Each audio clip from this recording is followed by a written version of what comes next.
क्या आप जानते हैं कि महाभारत के महान योद्धा बर्बरिक जी से श्री कृष्ण जी भगवान ने शीश का दान क्यों मांगा? या फिर हम ये भी कह सकते हैं कि श्री कृष्ण जी भगवान ने बर्बरिक जी को युद्ध से क्यों रोका? इसके पीछे दो कारण हो सकते हैं, या तो धर्म की रक्षा के लिए भगवान ने उन्हें युद्ध से रोका, या फिर भगवान उन्हें युद्ध में नहीं जाने देना चाहते थे।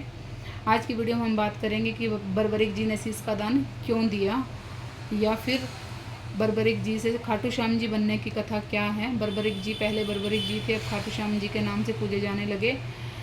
इन दोनों क्वेश्चन के बारे में आज हम जानेंगे। चलिए स्टार्ट करते हैं। बर्बरिक जी घटोत्कच के पुत्र और भीम के पुत्र थे। महाभारत के महान योद्धाओं में से एक थे। बचपन से ही वो भक्ति में लीन थे और वीर थे, शक्तिशाली थे। और जब वो 7 वर्ष के हुए तो उन्होंने अपनी माता मौरवी से कहा कि माता मुझे युद्ध के लिए जाना है। तो उनकी माँ ने कहा कि अभी तुम छोटे हो, अभी रहने दो, पहले तुम्हें शक्ति प्राप्त करनी होगी। तो उन्होंने कहा कि माँ शक्ति कैसे प्राप्त करूँ?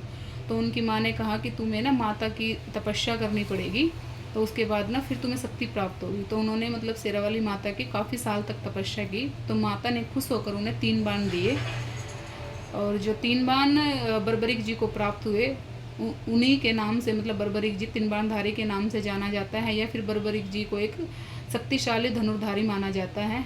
लेकिन बर्बरिक जी की पहचान 3 बाण से नहीं है। बर्बरिक जी की पहचान है जो उन्होंने अपनी माँ को वचन दिया था, उससे, हारे का सहारा, खाटू श्याम हमारा। अब बात करते हैं कि उनको शक्ति प्राप्त हो गई है। अब हो गए शक्ति प्राप्त करने के बाद बर्बरिक जी 14 साल के, तो उन्होंने फिर अपनी माँ को कहा कि माँ मुझे युद्ध के लिए जाना है। तो उनकी माँ ने कहा ठीक है बेटा जाओ, लेकिन मेरे से एक वचन देना पड़ेगा। तो उन्होंने कहा क्या माँ? तो उनकी माँ ने कहा कि मतलब जो पक्ष हारेगा उसी का सहारा बनना है। तो बर्बरिक जी ने कहा कि ठीक है माता, जो हारेगा मैं उसी का सहारा बनूंगा। ठीक है। तो वो अपनी माँ से आशीर्वाद लेकर युद्ध के लिए चला गया। जब बर्बरिक जी रास्ते में जा रहे थे, महाभारत का युद्ध शुरू हुआ, तो बर्बरिक जी युद्ध के लिए निकल पड़े। तो उन्हें रास्ते में कृष्ण जी भगवान मिले, जो कि ब्राह्मण का रूप धारण किए हुए थे। कृष्ण जी भगवान ने बोला कि बालक कहाँ जा रहे हो? तो बर्बरिक जी ने कहा मैं युद्ध के लिए जा रहा हूँ। तो कृष्ण जी भगवान हंसने लगे कि छोटे से बालक को युद्ध के लिए कैसे जाओगे, तुम युद्ध कैसे लड़ोगे? तो बर्बरिक जी ने कहा कि मेरे पास बहुत शक्ति है। तो कृष्ण जी ने कहा दिखाओ मुझे शक्ति, किस चीज़ में शक्ति है? बताया कि 3 बाण में शक्ति है। तो कृष्ण जी ने कहा ठीक है मुझे शक्ति दिखाओ।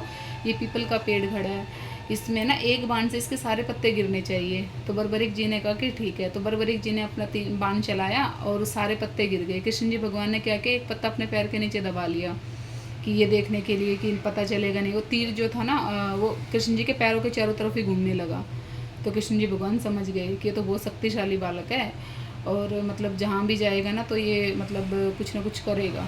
तो कृष्ण जी भगवान ने कहा कि तुम कहाँ जा रहे थे? कह रहे मैं महाभारत के युद्ध के लिए जा रहा।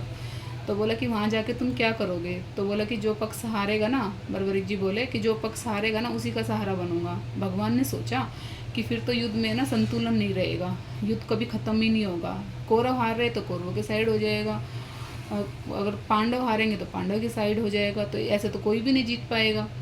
तो भगवान ने सोचा कि ऐसे युद्ध में संतुलन हो ही नहीं पाएगा, तो मुझे कुछ ना कुछ करना पड़ेगा। भगवान ने सोचा कि ऐसे तो फिर धर्म की स्थापना भी नहीं हो पाएगी। अगर युद्ध मतलब कौरव पांडव में से दोनों में से कोई युद्ध नहीं जीतेगा तो धर्म की स्थापना कैसे हो पाएगी? इसके लिए तो मुझे कुछ ना कुछ करना पड़ेगा। फिर भगवान ने बर्बरिक जी से कहा कि ठीक है मुझे ना कुछ चाहिए तुमसे। तो बर्बरिक जी ने कहा कि ठीक है प्रभु मांगो जो मांगते हो, मैं देने के लिए तैयार हूँ। तो कृष्ण जी ने कहा कि मुझे शीश का दान चाहिए।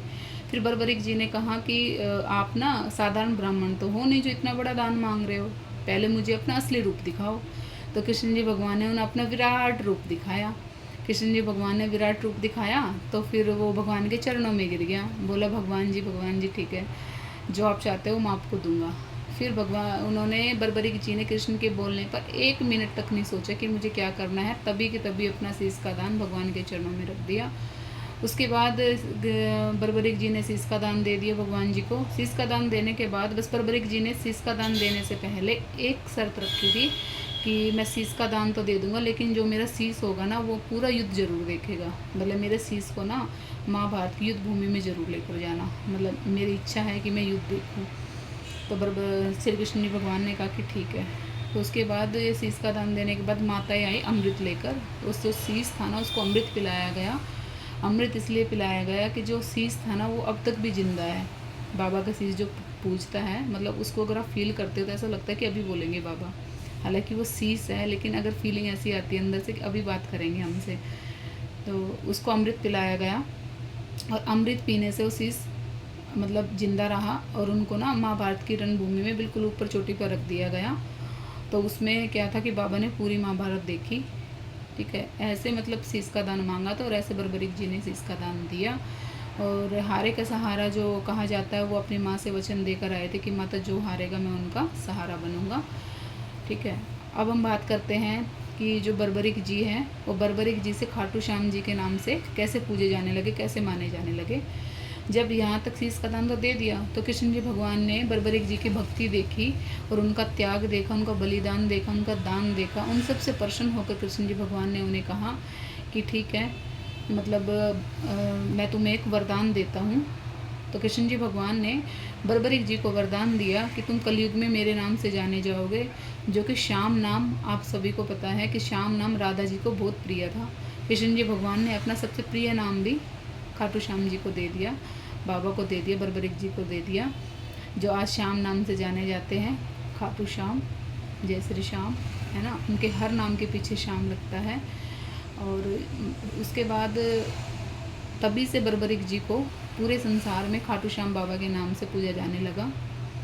ये कृष्ण जी ने वरदान दिया था कि जो भक्त हार कर तेरे दर पर आएगा, वह सच्चे मन से तुझे याद करेगा, उसकी हर मनोकामना पूरी होगी।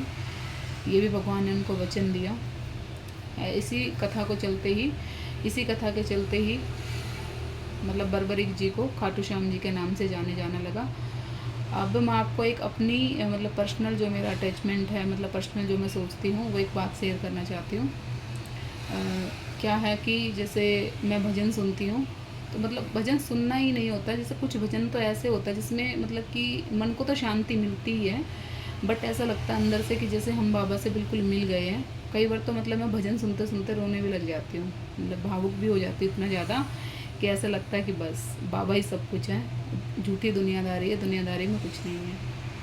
और एक मतलब कि जैसे लोग बाग ना कथा बहुत कम सुनते हैं, मैंने देखा कि भजन ज़्यादा सुनते हैं। लेकिन मतलब मेरी जो पर्सनल राय है ना, वो ये है कि जो मेरा खुद का विचार है, जो मैं सोचती हूँ, जैसे माता रानी की जो कीर्तन होते हैं, उनमें आपने देखा होगा कि माता रानी का जो कीर्तन होता है वो मतलब तब होता है पूरा जब तारा और रुक्मणी की कथा हो जाती है अंत में। तो कहते हैं कि जब तक तारा रुक्मणी और तारा की कथा नहीं होती तब तक कीर्तन पूरा नहीं होता। तो मतलब एक मेरा विचार है, आप लोग भी मुझे कमेंट में बताइए कि आपका क्या विचार है। तो बाबा मतलब शीश के दान करने की कथा इतनी बड़ी है, तो इसे भी हर कीर्तन में ज़रूर किया जाना चाहिए, मेरा ये मानना है, मेरी खुद की ये राय है। तो मतलब इन्हें भी कीर्तन में ज़रूर किया जाना चाहिए। किसी भी कीर्तन में आप देखते हो भजन गा दिए, डांस हो गए, ये हो गया, मतलब बाबा की कथा का कोई जिक्र नहीं होता। लेकिन मेरा मानना है कि होने चाहिए, है ना। आप लोग मुझे कमेंट में ज़रूर बताइए कि आपकी क्या राय है, ठीक है। अब इस वीडियो में इतना ही। नेक्स्ट वीडियो में हम बात करेंगे कि बाबा ने 3 बाण कैसे प्राप्त किए थे, और 3 बाणों की क्या महत्व है, क्या शक्ति है, ठीक है। तब तक के लिए जय श्री श्याम, जय श्री श्याम। मिलते हैं नेक्स्ट वीडियो में, तब तक के लिए जय श्री श्याम, जय श्री श्याम।